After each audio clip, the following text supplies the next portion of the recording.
وَإِذَا طَلَّقْتُمُ النِّسَاءَ فَبَلَغْنَ أَجَلَهُنَّ فَلَا تَعْضُلُوهُنَّ أَن يَنكِحْنَ أَزْوَاجَهُنَّ إِذَا تَرَاضَوْا بَيْنَهُم بِالْمَعْرُوفِ ذَلِكَ يُوعَظُ بِهِ مَن كَانَ مِنكُمْ يُؤْمِنُ بِاللَّهِ وَالْيَوْمِ الْآخِرِ ذَلِكُمْ أَزْكَىٰ لَكُمْ وَأَطْهَرُ وَاللَّهُ يَعْلَمُ وَأَنتُمْ لَا تَعْلَمُونَ والوالدات يرضعن أولادهن حولين كاملين لمن أراد أن يتم الرضاعة وعلى المولود له رزقهن وكسوتهن بالمعروف لا تكلف نفس إلا وسعها لا تضار والدة بولدها ولا مولود له بولده وعلى الوارث مثل ذلك فإن أرادا فصالا عن تراض منهما وتشاور فلا جناح عليهما وإن أردتم أن تسترضعوا أولادكم فلا جناح عليكم إذا سلمتم ما آتيتم بالمعروف واتقوا الله واعلموا أن الله بما تعملون بصير۔ اور جب تم نے عورتوں کو طلاق دے دی ہو اور وہ اپنی عدت کو پہنچ جائیں تو اے میکے والو انہیں اس بات سے منع نہ کرو کہ وہ اپنے پہلے شوہروں سے دوبارہ نکاح کریں بشرطے کہ وہ بھلائی کے ساتھ ایک دوسرے سے راضی ہو گئے ہوں۔ ان باتوں کی نصیحت تم میں سے ان لوگوں کو کی جا رہی ہے جو اللہ اور یوم آخرت پر ایمان رکھتے ہوں، یہی تمہارے لیے زیادہ ستھرا اور پاکیزہ طریقہ ہے۔ اللہ جانتا ہے اور تم نہیں جانتے۔ اور مائیں اپنے بچوں کو پورے 2 سال تک دودھ پلائیں۔ یہ مدت ان کے لیے ہے جو دودھ پلانے کی مدت پوری کرنا چاہیں، اور جس باپ کا وہ بچہ ہے اس پر واجب ہے کہ وہ معروف طریقے پر ان ماؤں کے کھانے اور لباس کا خرچ اٹھائے۔ ہاں، کسی شخص کو اس کی وسعت سے زیادہ تکلیف نہیں دی جاتی، نہ تو ماں کو اپنے بچے کی وجہ سے ستایا جائے اور نہ باپ کو اپنے بچے کی وجہ سے، اور اسی طرح کی ذمہ داری وارث پر بھی ہے۔ پھر اگر وہ دونوں آپس کی رضامندی اور باہمی مشورے سے 2 سال گزرنے سے پہلے ہی دودھ چھڑانا چاہیں تو اس میں بھی ان پر کوئی گناہ نہیں ہے۔ اور اگر تم یہ چاہو کہ اپنے بچوں کو کسی انا سے دودھ پلواؤ تو بھی تم پر کوئی گناہ نہیں، جبکہ تم نے جو اجرت ٹھہرائی تھی وہ بھلے طریقے سے دے دو، اور اللہ سے ڈرتے رہو اور جان رکھو کہ اللہ تمہارے سارے کاموں کو اچھی طرح دیکھ رہا ہے۔ ان آیات کریمہ میں اللہ تبارک و تعالی نے طلاق کے نتیجے میں پیدا ہونے والے بعض مسائل کا ذکر فرمایا ہے۔ ان میں سے ایک مسئلہ یہ تھا کہ بعض اوقات ایسا ہوتا تھا کہ کسی شوہر نے اپنی بیوی کو طلاق دی اور عدت گزر گئی، اور طلاق اس نے اسی طرح کی دی تھی جیسے کہ شریعت میں دینے کا طریقہ ہے، یعنی 1 طلاق دی یا 2 طلاق دی، 3 طلاقیں نہیں دی تھیں، اور عدت گزر گئی۔ اب عدت گزرنے کے بعد بعض اوقات ایسا ہوتا تھا کہ میاں بیوی دونوں کو پچھتاوا ہوتا تھا کہ ہم نے اپنے نکاح کے رشتے کو ختم کر کے غلطی کی، اور ہم اگر اپنی زندگی کو دوبارہ صحیح بنیادوں پر استوار کرنا چاہیں تو کر سکتے ہیں۔ تو وہ چاہتے تھے کہ دوبارہ نکاح ہو جائے، شرع اس کی اجازت بھی تھی کہ دوبارہ دوسرا نکاح باہمی رضامندی سے نئے مہر پر، اللہ تبارک و تعالی نے اس کی اجازت دی ہے،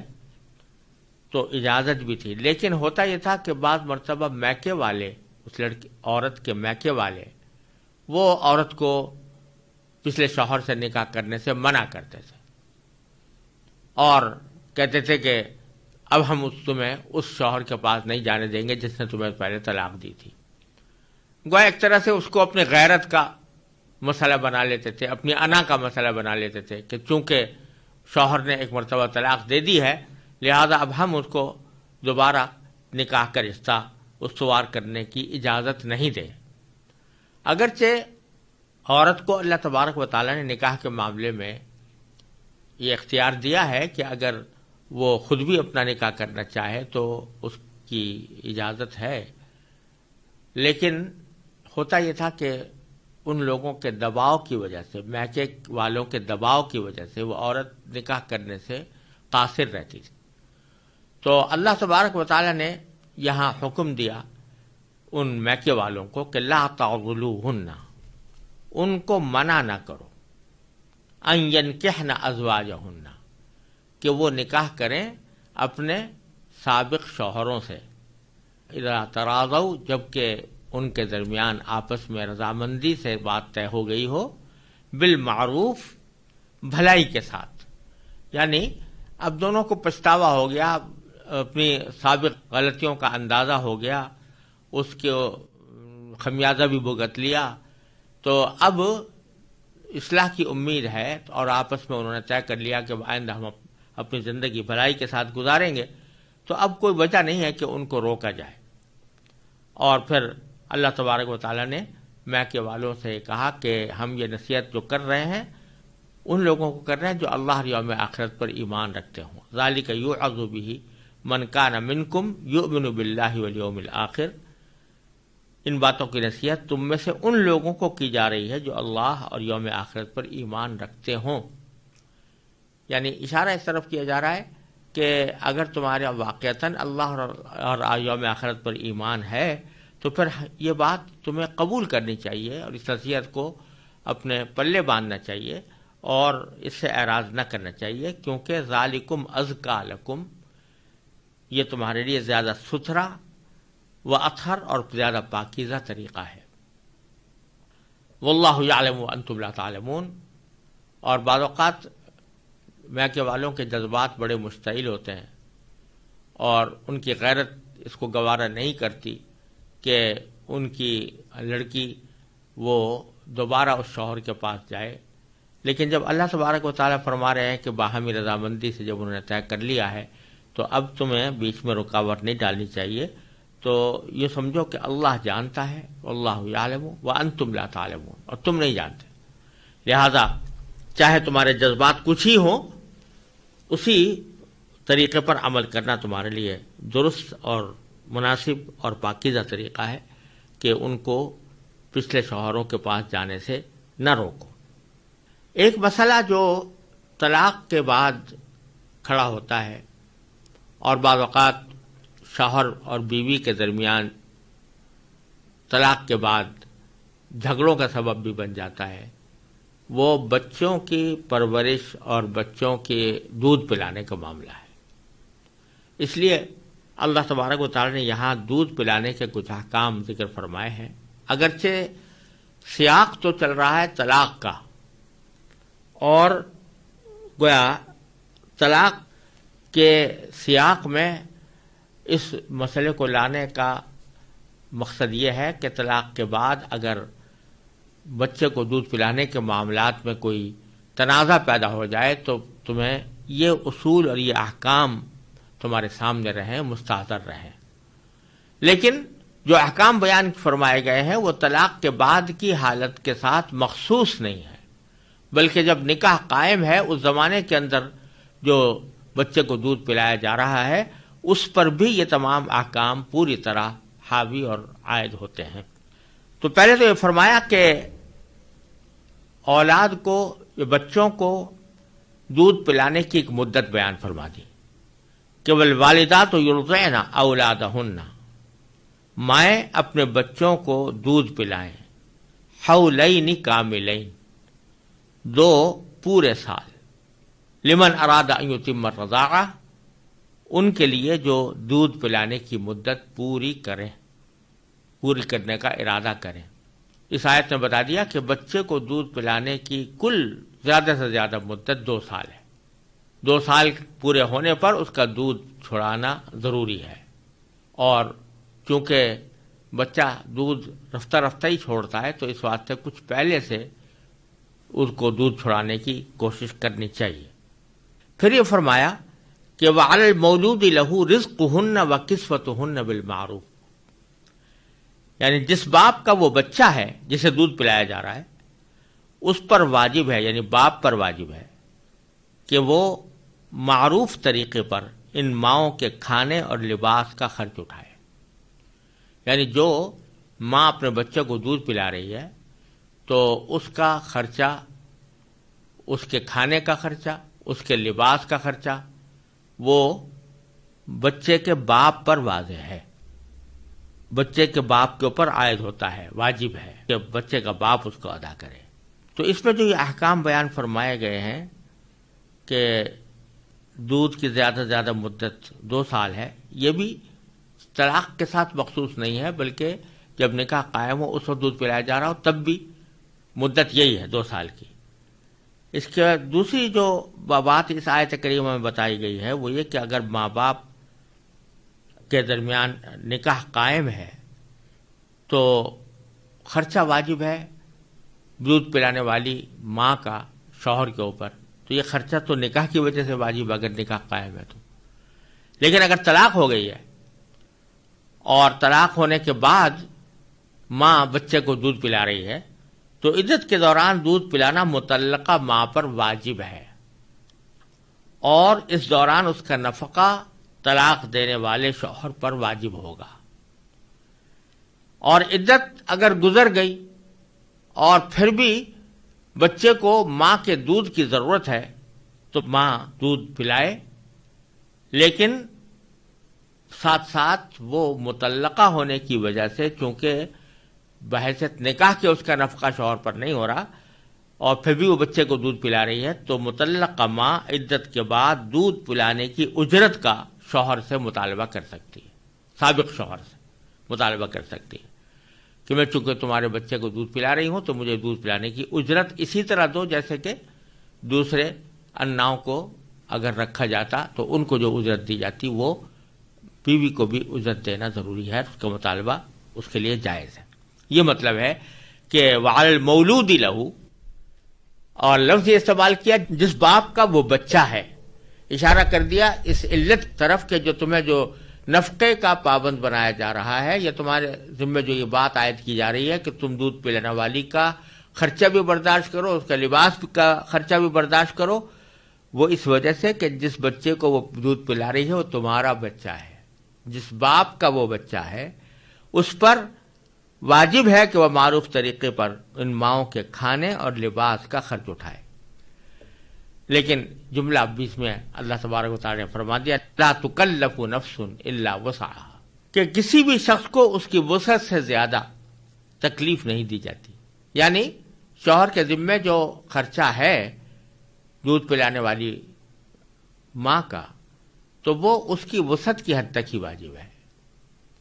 یہ نہیں کہ وہ بیچارہ ہے تو معمولی حیثیت کا مالی اعتبار سے اور دودھ پلانے والی اس سے اپنا نفقہ وہ اعلیٰ درجے کا بہت اعلیٰ معیار کا نفقے کا اور لباس کا مطالبہ کرے، تو اللہ تعالیٰ نے کسی بھی شخص کو اس کی وسعت سے زیادہ کا مکلف نہیں بنایا۔ تو اس واسطے اس بات کا خیال رہے کہ جو اجرت مقرر کی جائے وہ شوہر کے مالی حیثیت کے مطابق ہی مقرر کرنی چاہیے۔ پھر آگے فرمایا کہ لا تضار والدۃ بولدہا، کہ ماں کو اپنے بچے کی وجہ سے کوئی تکلیف نہ پہنچائی جائے۔ مطلب یہ ہے کہ ماں اگر کسی معقول عذر کی وجہ سے دودھ نہ پلائے، یعنی اس سے مطالبہ کیا گیا کہ بھئی تم دودھ پلاؤ بچے کو، لیکن اس کو کوئی عذر لاحق ہے، کوئی بیماری ہے یا کوئی اور وجہ ہے جس کی وجہ سے وہ دودھ پلانے سے واقعتاً قاصر ہے، ایک معقول عذر اس کے بعد موجود ہے اور وہ اس واسطے انکار کر رہی ہے کہ بھئی میں دودھ پلانے سے قاصر ہوں، تو پھر اس کو زبردستی مجبور کرنا کہ نہیں تم ضرور پلاؤ چاہو تمہیں کتنی ہی تکلیف کیوں نہ ہو، یہ جائز نہیں۔ لا تضار والدۃ بولدہا، کوئی ماں کسی ماں کو اپنے بچے کی وجہ سے تکلیف نہ پہنچائی جائے. ولا مولود لہو بولدی، اور نہ مولود لہو یعنی والد کو تکلیف نہ پہنچائی جائے اپنے بچے کی وجہ سے. کیا مانا کہ مثلا اگر بچہ ماں کے سوا کسی دوسرے کا دودھ لیتا ہی نہیں، وہ تو ماں ہی سے دودھ پینے کو مصر ہے اور کسی دوسری عورت کا دودھ لینے سے انکار کرتا ہے، تو ماں کے لیے ایسی صورت میں انکار جائز نہیں ہے. اس صورت میں اگر وہ انکار کرے گی تو اس کا مطلب یہ ہے کہ وہ باپ کو تکلیف پہنچا رہی ہے کہ وہ بیچارہ کہاں سے لائے، بچے کو دودھ پلانے کا کیسے انتظام کرے جبکہ کسی دوسری عورت کا وہ دودھ نہیں لیتا. تو ایسی صورت میں ماں کے لیے انکار جائز ہے. تو گویا اس صورت میں اگر وہ عورت انکار کرے گی تو باپ کو بلا وجہ ستانے کے مرادف ہے، اس سے منع کیا گیا ہے. ولا مولود لہ بولد. خلاصہ یہ کہ حالات بچے کی مصلحت کے دیکھے جائیں اور شوہر اور بیوی کے حالات کو بھی مد نظر رکھا جائے. تمام باتوں کو مد نظر رکھ کر کوئی فیصلہ کرنا چاہیے. محض ضد کی وجہ سے کوئی جھگڑا پیدا کرنا یہ درست نہیں ہے، بلکہ سب آپس میں بیٹھ کر یہ دیکھیں کہ بچے کی مصلحت کس میں ہے اور جانبین میں سے کسی کو بھی بلا وجہ تکلیف پہنچانے سے گریز کیا جائے. اس طرح باہمی مفاہمت کے ذریعے اس مسئلے کو طے کیا جائے. پھر فرمایا وارث مثل ذالک، وارث اور وارث پر اسی طرح کی ذمہ داری وارث پر بھی ہے. مطلب اس کا یہ ہے کہ اگر کسی بچے کا باپ زندہ نہ ہو تو دودھ پلانے کے سلسلے میں جو ذمہ داری باپ کی تھی وہ اب بچوں کے وارثوں پر عائد ہوگی. یعنی مثلا ایک بچہ ہے، اس کے والد کا تو انتقال ہو گیا، تو اب جو ذمہ داری تھی کہ وہ کسی خاتون کو لے کر اس کو اجرت دے کر دودھ پلائے، یہ ذمہ داری اب کس پر عائد ہو؟ تو فرمایا کہ ان لوگوں پر عائد ہو جو اس بچے کے وارث بنے. یعنی فرض کرو اگر بچے کے پاس مال ہے مثال کے طور پر اور اس کا انتقال ہو گیا، تو اس کے جو مال کے وارث بنیں گے جو لوگ، وہی لوگ اپنی زندگی میں اور بچے کی زندگی میں بچے کو دودھ پلانے کا خرچ بھی برداشت کریں. اسی سے یہ بات فقہاء کرام نے مستنبط کی ہے کہ جو لوگ کسی کے مرنے کے بعد اس کے وارث بنتے ہیں، یعنی اس کا ترکہ ان کو جاتا ہے، تو جب تک وہ آدمی مرا نہیں اور کسی وجہ سے وہ کمانے سے معذور ہو گیا، فرض کرو کہ اتنا بیمار ہو گیا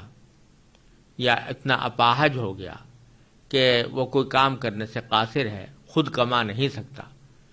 تو اس وقت اس کا نفقہ اور اس کا خرچہ ان لوگوں پر واجب ہوتا ہے کہ جو اس کے مرنے کے بعد اس کے وارث ہوتے ہیں.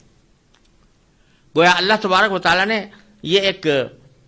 نظام ایسا بنایا ہے، یہ اس میں فرائض اور ذمہ داریاں متوازن طریقے سے چل رہی ہیں، یا دوسرے الفاظ میں یہ کہہ لیں کہ فائدے اور ذمہ داریاں یہ متوازن طریقے سے چل رہی ہیں. تو ایک انسان کو جس سے فائدہ پہنچتا ہے اس طرح کہ اس کی میراث اس کو ملتی ہے، تو پھر اس کی کچھ ذمہ داری بھی وہ اٹھانی چاہیے. اور وہ ذمہ داری یہ ہے کہ اگر وہ معذور ہو جائے، اپاہج ہو جائے، تو اس کا نفقہ اس کے ذمہ واجب ہوگا. پھر آگے فرمایا کہ فَإِنْ أَرَادَا فِصَالًا عَنْ تَرَاضٍ مِّنْهُمَا وَتَشَاوُرٍ فَلَا جُنَاحَ عَلَيْهِمَا. پیچھے جو فرمایا تھا کہ دودھ پلانے کی کل مدت 2 سال ہے، تو کسی کو یہ شبہ ہو سکتا تھا کہ 2 سال سے پہلے دودھ چھڑانا جائز نہ ہو، تو اس شبہ کو دور فرما دیا اللہ تبارک و تعالی نے یہ فرما کر کہ آپس کی رضامندی سے اگر دونوں یعنی میاں بیوی یا بچے کے والدین یہ چاہیں کہ ارادہ فصال یعنی دودھ چھڑانا چاہیں، انتراض منہما و تشاور، باہمی رضامندی سے اور ایک دوسرے سے مشورہ کر کے، فلا جناح علیہما، تو پہلے دودھ چھڑانے میں بھی کوئی مذائقہ نہیں. پھر آگے فرمایا کہ وَإِنْ أَرَدْتُمْ أَن تَسْتَرْضِعُوا أَوْلَادَكُمْ، اگر تم یہ چاہو کہ اپنی اولاد کو دودھ کسی اور سے پلواؤ، یعنی ماں سے نہیں، کسی وجہ سے کہ ماں وہ دودھ پلانے سے قاصر ہے، یا ماں کا دودھ ایسا ہے کہ جو بچے کے لیے مناسب نہیں ہے، یا کوئی اور معقول وجہ ہے جس کی وجہ سے ماں دودھ پلانے سے قاصر ہے اور تم خود چاہتے ہو کہ ماں دودھ نہ پلائے، تو ایسی صورت میں تم کسی باہر کی انا کو یا دودھ پلانے والی کو رکھ سکتے ہو، کوئی حرج نہیں ہے۔ فلا جناح علیکم اذا سلمتم ما آتیتم بالمعروف، جبکہ تم اس انا کی اجرت اس کو حوالے کر دو معروف طریقے سے، یعنی بھلے طریقے سے۔ اور پھر فرمایا واتقوا اللہ، جیسا میں نے عرض کیا، پہلے بھی عرض کیا ہے کہ اللہ تبارک و تعالیٰ جب کوئی حکم بتاتے ہیں یا کوئی قانون جاری فرماتے ہیں تو اس کے شروع میں یا آخر میں تقویٰ کا حکم عموماً دیا جاتا ہے۔ وہ اس لیے کہ قانون کوئی آدمی کتنا ہی اچھا بنا دے، قاعدہ کیسے ہی اچھا بنا دے، لیکن جب تک کہ اس قانون کے اوپر عمل کرنے والوں کے دل میں اللہ کا خوف نہ ہو، تقویٰ نہ ہو، اللہ تعالیٰ کے سامنے جواب دہی کا احساس نہ ہو، اس وقت تک اس قانون پر عمل نہیں ہو سکتا۔ محض ڈنڈے کے زور سے، محض پولیس کے خوف سے کسی آدمی کو کسی قانون پر مجبور نہیں کیا جا سکتا جب تک کہ اس کے دل میں خود اللہ تعالیٰ کے سامنے جواب دہی کا احساس نہ ہو۔ تو فرمایا واتقوا اللہ، اللہ تعالیٰ سے ڈرتے رہو، واعلموا، اور یہ جان رکھو، ان اللہ بما تعملون بصیر، کہ اللہ تعالیٰ تمہارے سارے کاموں کو اچھی طرح دیکھ رہا۔ والذین یتوفون منکم ویذرون ازواجا یتربصن بانفسہن 4 اشہر وعشرا فإذا بلغن أجلهن فلا جناح عليكم فيما فعلن في أنفسهن بالمعروف والله بما تعملون خبير ولا جناح عليكم فيما عرضتم به من خطبة النساء أو أكننتم في أنفسكم علم الله أنكم ستذكرونهن ولكن لا تواعدوهن سرا إلا أن تقولوا قولا معروفا ولا تعزموا عقدة النكاح حتى يبلغ الكتاب أجله واعلموا أن الله يعلم ما في أنفسكم فاحذروه واعلموا ان اللہ غفور حلیم لا جناح علیکم ان طلقتم النساء ما لم تمسوهن او تفرضوا لهن فریضة ومتعوهن على الموسع قدره وعلى المقتر قدره متاعا بالمعروف حقا على المحسنين وَإِن طَلَّقْتُمُوهُنَّ مِن قَبْلِ أَن تَمَسُّوهُنَّ وَقَدْ فَرَضْتُمْ لَهُنَّ فَرِيضَةً فَنِصْفُ مَا فَرَضْتُمْ إِلَّا أَن يَعْفُونَ أَوْ يَعْفُوَ الَّذِي بِيَدِهِ عُقْدَةُ النِّكَاحِ وَأَن تَعْفُوا أَقْرَبُ لِلتَّقْوَى وَلَا تَنسَوُا الْفَضْلَ بَيْنَكُمْ ان اللہ بما تعملون بصیر۔ اور تم میں سے جو لوگ وفات پا جائیں اور بیویاں چھوڑ کر جائیں تو وہ بیویاں اپنے آپ کو 4 مہینے اور 10 دن انتظار میں رکھیں گی، پھر جب وہ اپنی میعاد کو پہنچ جائیں تو وہ اپنے بارے میں جو کارروائی قاعدے کے مطابق کریں تو تم پر کچھ گناہ نہیں، اور جو کچھ تم کرتے ہو اللہ اس سے پوری طرح باخبر ہے۔ اور عدت کے دوران اگر تم ان عورتوں کو اشارے کنائے میں نکاح کا پیغام دو یا ان سے نکاح کا ارادہ دل میں چھپائے رکھو تو تم پر کوئی گناہ نہیں ہے۔ اللہ جانتا ہے کہ تم ان سے نکاح کا خیال تو دل میں لاؤ گے، لیکن ان سے نکاح کا 2 طرفہ وعدہ مت کرنا، الا یہ کہ مناسب طریقے سے کوئی بات کہہ دو، اور نکاح کا عقد پکا کرنے کا اس وقت تک ارادہ بھی مت کرنا جب تک عدت کی مقررہ مدت اپنی میعاد کو نہ پہنچ جائے۔ اور یاد رکھو کہ جو کچھ تمہارے دلوں میں ہے اللہ اسے خوب جانتا ہے، لہذا اس سے ڈرتے رہو، اور یاد رکھو کہ اللہ بہت بخشنے والا بڑا بردبار ہے۔ تم پر اس میں بھی کوئی گناہ نہیں ہے کہ تم عورتوں کو ایسے وقت طلاق دو جبکہ ابھی تم نے ان کو چھوا بھی نہ ہو اور نہ کوئی مہر ان کے لیے مقرر کیا ہو، اور ایسی صورت میں ان کو کوئی تحفہ دو۔ خوشحال شخص اپنی حیثیت کے مطابق اور غریب آدمی اپنی حیثیت کے مطابق بھلے طریقے سے یہ تحفہ دے، یہ نیک آدمیوں پر ایک لازمی حق ہے۔ اور اگر تم نے انہیں چھونے سے پہلے ہی اس حالت میں طلاق دی ہو جبکہ ان کے لیے نکاح کے وقت کوئی مہر مقرر کر لیا تھا، تو جتنا مہر تم نے مقرر کیا تھا اس کا آدھا دینا واجب ہے، الا یہ کہ وہ عورتیں رعایت کر دیں، یعنی آدھے مہر کا بھی مطالبہ نہ کریں،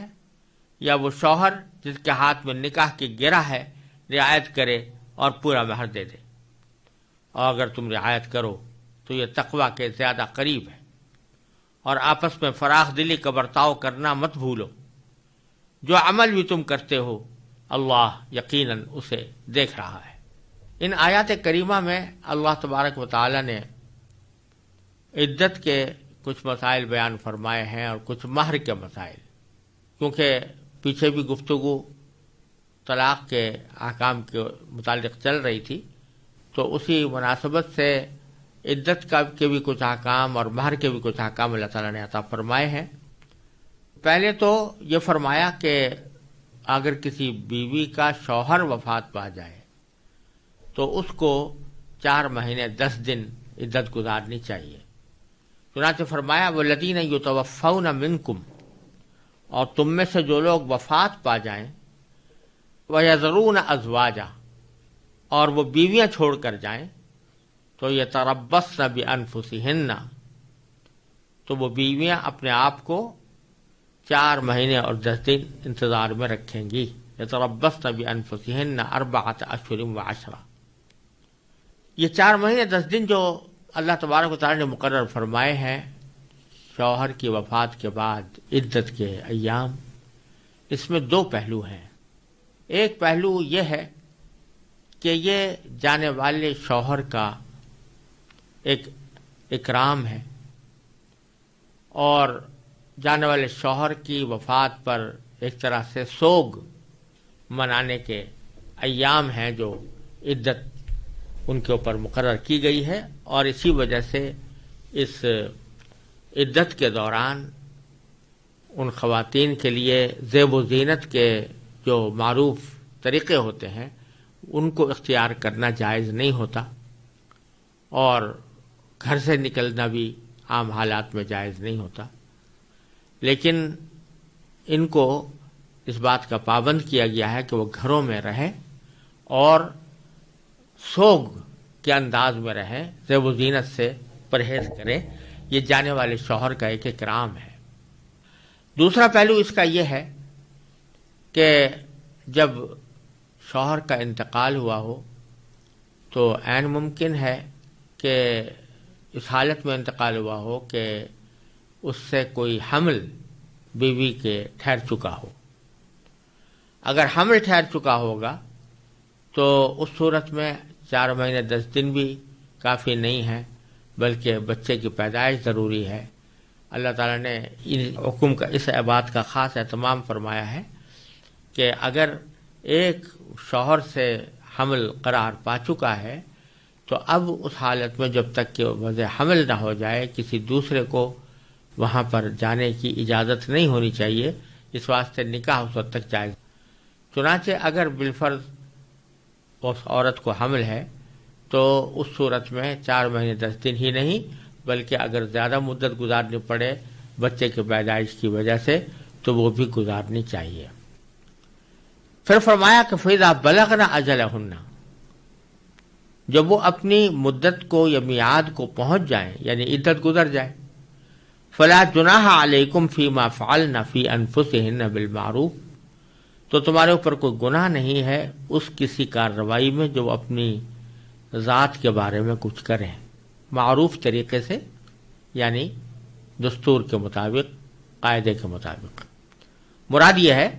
کہ اگر عدت وفات گزر جانے کے بعد وہ خواتین بیوائیں وہ یہ چاہیں کہ میں کسی اور شوہر سے نکاح کروں اور وہ نکاح کر لیں، تو اس میں کوئی رکاوٹ ڈالنے کی ضرورت نہیں ہے، اور نہ اس میں تمہارے اوپر کوئی حرف آتا ہے۔ یہ خطاب ہو رہا ہے اس عورت کے اولیاء کو،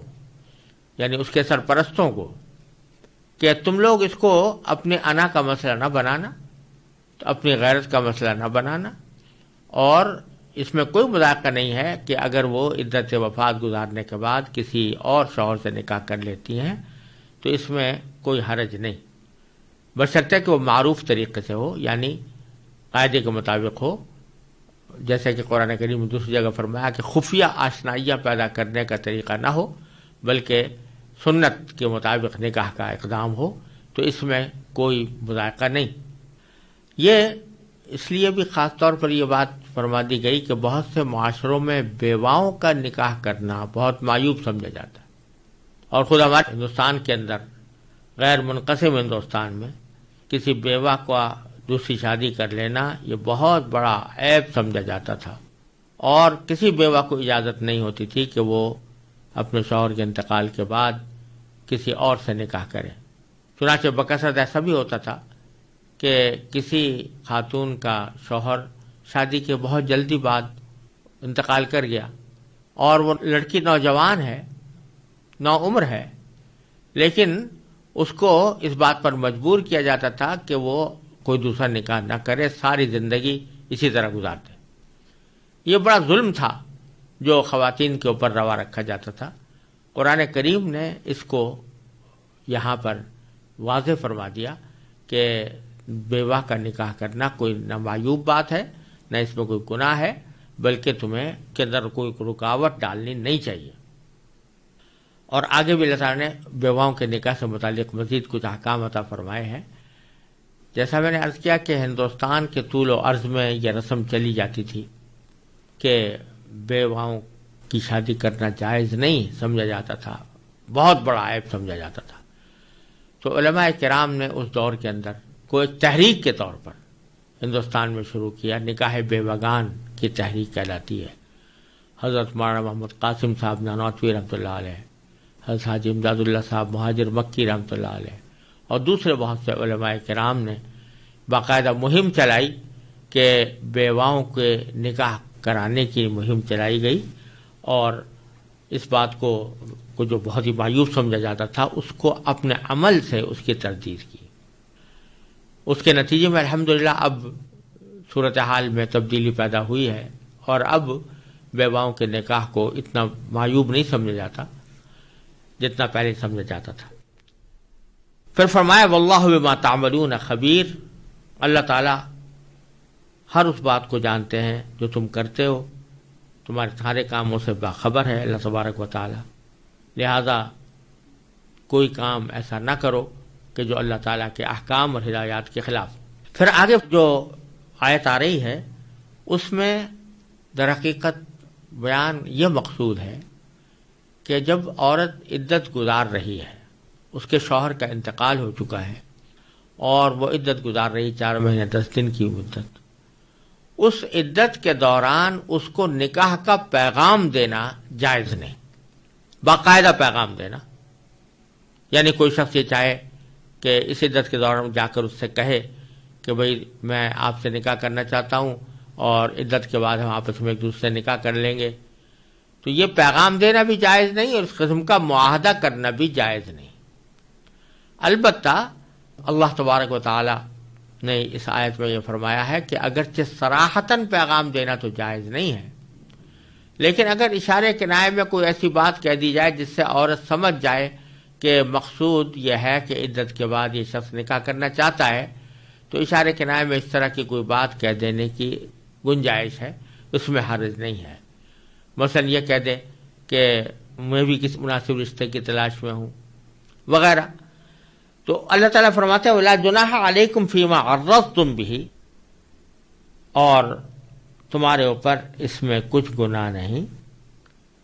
کہ اگر تم ان عورتوں کو اشارے کنائے میں نکاح کا پیغام دو. عرضتم به لا جناح علیکم فیما عرضتم به من خطبۃ النساء، یعنی عورتوں کو اشارے کنائے میں نکاح کا پیغام دو تو اس میں کوئی حرج نہیں. او اکننتم فی انفسکم، یا تم نے اپنے دل میں چھپایا ہوا ہو یہ ارادہ کہ اس کی عدت گزرنے کے بعد میں ان سے نکاح کروں گا، تو اس میں کوئی مذائقہ نہیں. علم اللہ انکم ستذکرونہن، اللہ تعالیٰ کو یہ بات معلوم ہے کہ تم ان کو یاد تو کرو گے، اس کا ذکر تو کرو گے، یا یوں کہہ لو کہ ان کے سے نکاح کا خیال تو دل میں لاؤ گے. یعنی جو عورتیں عدت گزار رہی ہیں تو کسی نہ کسی کے دل میں خیال آ سکتا ہے کہ میں عدت کے بعد اس سے نکاح کروں گا. وَلَٰكِن لَا تُوَاعِدُوهُنَّ سِرًّا، چلو دل میں خیال آ جائے تو کوئی بات نہیں، تم کو اشارے کنائے میں کوئی بات کہہ دو تو بھی کوئی بات نہیں. لیکن لا تواعدوہن سرا، باقاعدہ ایک دوسرے سے وعدہ نہ کرو نکاح کا خفیہ طور پر. الا ان تقولوا قولا معروفا، الا یہ کہ تم کوئی مناسب طریقے سے کوئی بات کہہ دو. اور مناسب طریقے سے کہنے کی بات وہی ہے جیسے میں نے عرض کیا کہ جس میں تھوڑا سا اشارہ ہو خواتین کے لیے کہ یہ میرے ساتھ نکاح میں دلچسپی رکھتا ہے. ولا تعزموا عقدۃ النکاح، لیکن نکاح کے عقد کو پکا نہ کرو. حتی یبلغ الکتاب اجلہ، جب تک کہ وہ عدت جو اللہ تعالیٰ نے مقرر فرمائی ہے وہ اپنی میعاد کو نہ پہنچ جائے. وَاعْلَمُوا أَنَّ اللَّهَ يَعْلَمُ مَا فِي أَنفُسِكُمْ، اور یاد رکھو کہ جو کچھ تمہارے دلوں میں ہے اللہ اسے خوب جانتا ہے. فَاحْذَرُوهُ، لہذا اس سے ڈرتے رہو. وَاعْلَمُوا، اور یاد رکھو ان اللہ غفور حلیم، کہ اللہ بہت بخشنے والا بڑا بردبار ہے. آگے مہر کے کچھ احکام اللہ تبارک و تعالی نے بیان فرمائے ہیں، جن میں سے پہلا حکم تو یہ بیان فرمایا کہ بعض اوقات ایسا ہوتا ہے کہ ایک شخص نے کسی عورت سے نکاح کیا اور نکاح کے اندر کوئی مہر مقرر نہیں کیا. عام طور سے جو صحیح طریقہ ہے وہ تو یہ کہ جب نکاح کیا جائے تو ساتھ ساتھ مہر بھی مقرر کر لیا جائے. لیکن اگر مہر مقرر نہ کیا گیا ہو، یعنی یہ تو ہو گیا کہ دونوں نے نکاح کا ایجاب و قبول کر لیا، مہر کا کوئی ذکر ہی نہیں آیا، تو نکاح ہو جاتا ہے، بغیر مہر کا ذکر کیے بھی نکاح ہو جاتا ہے. اور عورت کے لیے مہر مثل واجب ہوتا ہے. مہر مثل کے معنی یہ کہ جتنا مہر اس کی جو ملتی جلتی خواتین ہیں، اس کے بہنیں ہیں وغیرہ، ان کا جتنا مہر مقرر کیا گیا ہو تو اتنا ہی مہر اس کا بھی مقرر ہو جاتا ہے. تو خلاصہ یہ کہ نکاح کے منعقد ہونے کے لیے مہر کا ذکر کرنا کوئی لازمی شرط نہیں ہے. اگرچہ اچھی بات ہے کہ مہر کا ذکر کیا جائے، لیکن اگر نہ کیا گیا ہو اور مقرر بھی نہ کیا گیا ہو تب بھی نکاح ہو جاتا ہے. تو اللہ تعالیٰ وہ صورت بیان فرما رہے ہیں جبکہ کسی شخص نے نکاح کیا اور مہر مقرر نہیں کیا، اور اتفاق سے ایسا ہوا کہ نکاح ہو جانے کے بعد فوراً ہی شوہر کو یہ خیال پیدا ہوا کہ میرا اس سے گزارا ممکن نہیں ہے. ابھی تک رخصتی بھی نہیں ہوئی تھی اور کوئی خلوت بھی ان کے درمیان نہیں ہوئی تھی، تنہائی کی نوبت نہیں آئی. اس وقت میں اس نے طلاق دے دی، شوہر نے بیوی کو طلاق دے دی. تو اس صورت میں اللہ تبارک و تعالیٰ فرماتے ہیں کہ اس صورت میں بھی کوئی مذائقہ نہیں، اور اس صورت میں کوئی مہر واجب نہیں ہوتا. گویا دو شرطیں مہر واجب نہ ہونے کی، ایک یہ کہ نکاح کے وقت مہر مقرر نہیں کیا گیا، دوسرا یہ کہ طلاق جو دی گئی وہ رخصتی سے پہلے دی گئی، دونوں کے درمیان خلوت ہونے سے پہلے دی گئی. تو اس صورت میں کوئی مہر واجب نہیں ہوتا. البتہ اللہ تعالیٰ نے فرمایا ہے کہ اس صورت میں ایک تحفہ دینا واجب ہے، اور وہ تحفہ جوڑے کی شکل میں بھی ہو سکتا ہے یا کسی اور شکل میں بھی ہو سکتا ہے، وہ دینا واجب ہے. اور ساتھ میں فرمایا کہ جو زیادہ وسعت والے لوگ ہیں وہ اپنی وسعت کے مطابق دیں تحفہ، اور جو غیر وسعت والے لوگ ہیں، یعنی غریب لوگ ہیں، وہ اپنی وسعت کے مطابق دیں، لیکن ہے ضروری. تو پہلے تو یہ مسئلہ بیان فرمایا گیا ہے. فرمایا لا جناح علیکم، تمہارے اوپر کوئی گناہ نہیں ہے، ان طلقتم النساء، اگر تم نے عورتوں کو طلاق دی، ما لم تمسوہن او تفرضوا لہن فریضہ، جبکہ ابھی تم نے ان کو چھوا بھی نہ ہو اور نہ ان کوئی مہر ان کے لیے مقرر کیا ہو. تو ایسی صورت میں طلاق دی اگر تو کوئی حرج نہیں. تو ایسے میں کیا ہوگا؟ فرمایا کہ ایسی صورت میں ومتعوہن، ان کو کوئی تحفہ دو، علی الموسع قدرہ وعلی المقتر قدرہ، یعنی جو آدمی خوشحال ہو وہ اپنی حیثیت کے مطابق تحفہ دے،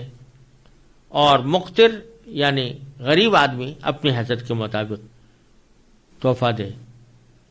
لیکن یہ تحفہ بھلائی کے ساتھ دے، بھلے طریقے سے یہ تحفہ دے. یہ فرمایا کہ یہ ایک نیک آدمیوں پر ایک لازمی ہے. تو اس میں بتلا دیا کہ مہر تو واجب نہیں ہے لیکن تحفہ دینا واجب ہے. اس تحفے کو اصطلاح میں متاع بھی کہا جاتا ہے، لیکن چونکہ متاع کا لفظ کسی اور معنی میں بھی استعمال ہوتا ہے، اس واسطے اس کو تحفے سے تعبیر کرنا زیادہ بہتر ہے. آگے فرمایا کہ وَإِن طَلَّقْتُمُوهُنَّ مِن قَبْلِ أَن تَمَسُّوهُنَّ وَقَدْ فَرَضْتُمْ لَهُنَّ فَرِيضَةً فَنِصْفُ مَا فَرَضْتُمْ. یہ پہلی صورت تو وہ بیان ہوئی تھی کہ نکاح کے وقت کوئی مہر مقرر نہیں کیا گیا تھا، اور پھر شوہر نے رخصتی سے پہلے ہی بیوی کو طلاق دے دی. اب وہ صورت بیان فرما رہے ہیں کہ نکاح کے اندر مہر مقرر کیا گیا تھا، مہر کی مقدار طے کر لی گئی تھی، لیکن شوہر نے رخصتی سے پہلے اور بیوی کے ساتھ خلوت کیے بغیر اس نے طلاق دے دی. تو اس صورت میں مہر کے بارے میں اللہ تعالیٰ فرماتے ہیں کہ آدھا مہر واجب ہوگا، جو مہر مقرر کیا تھا اس کا آدھا واجب ہوگا. تو فرمایا وَإِن طَلَّقْتُمُوهُنَّ، اور اگر تم نے ان کو طلاق دی، من قبل ان تمسوهن، قبل اس کے کہ تم نے ان کو چھوا ہو، وقد فرضتم لہن فریضہ، جبکہ تم نے ان کے لیے کوئی مہر مقرر کر لیا تھا، فنصف ما فرضتم، تو جتنا مہر تم نے مقرر کیا تھا اس کا آدھا دینا واجب ہوگا. الا ان یعفون، ہاں یہ آدھا دینا اس صورت میں واجب نہیں ہوگا جبکہ وہ عورتیں یعنی بیویاں رعایت کر دیں. رعایت کرنے کا معنی یہ کہ وہ آدھے مہر کا بھی مطالبہ نہ کریں، کہتے بھائی ہم نے وہ آدھا مہر بھی معاف کیا، یا آدھے مہر کے اندر اور کچھ کمی کر دیں، تو یہ ان کی رعایت کی صورت ہے. تو اس صورت میں جیسا بھی وہ چاہیں اس کے مطابق عمل کیا جائے. او یعفو الذی بیدہ عقدۃ النکاح، یا وہ رعایت کر دے یعنی شوہر رعایت کر دے جس کے ہاتھ میں نکاح کی گرہ ہے. نکاح کی گرہ شوہر کے ہاتھ میں ہے، یعنی وہ اس کو طلاق دینے کا حق اس کو ہے. تو اس لیے یہاں پر یہ تعبیر اختیار فرمائی گئی کہ جس کے ہاتھ میں نکاح کی گرہ ہے یعنی شوہر، وہ اگر رعایت کرے. کیا رعایت کرے؟ کہ شرعاً تو اس کے ذمہ آدھا مہر واجب تھا، لیکن وہ رعایت کر کے اس کو پورا ہی مہر دے دے، تو اس صورت میں آدھے کے بجائے پورا ہی دیا جائے گا. یہاں اللہ تبارک و تعالیٰ نے جو یہ تعبیر اختیار فرمائی کہ وہ رعایت کرے جس کے ہاتھ میں نکاح کی گرہ ہے، یہ اشارہ اس بات کی طرف بظاہر معلوم ہوتا ہے، واللہ سبحانہ عالم، کہ شوہر کو ایک طرح سے ترغیب دی جا رہی ہے کہ تم مہر میں کٹوتی نہ کرو، باوجود کہ تمہیں حق ہے، کیونکہ ابھی تک رخصتی نہیں ہوئی، اس کے باوجود تمہیں حق ہے کہ تم نے طلاق دی ہے تو آدھا مہر دو، آدھا نہ لو. لیکن چونکہ نکاح کی گرہ تمہارے ہاتھ میں ہے تم نے ہی طلاق کا فیصلہ کیا ہے، یک طرفہ طور پر کیا ہے، لہذا بہتر یہ ہوگا تمہارے لیے کہ تم آدھا کرنے کے بجائے پورا دے دو۔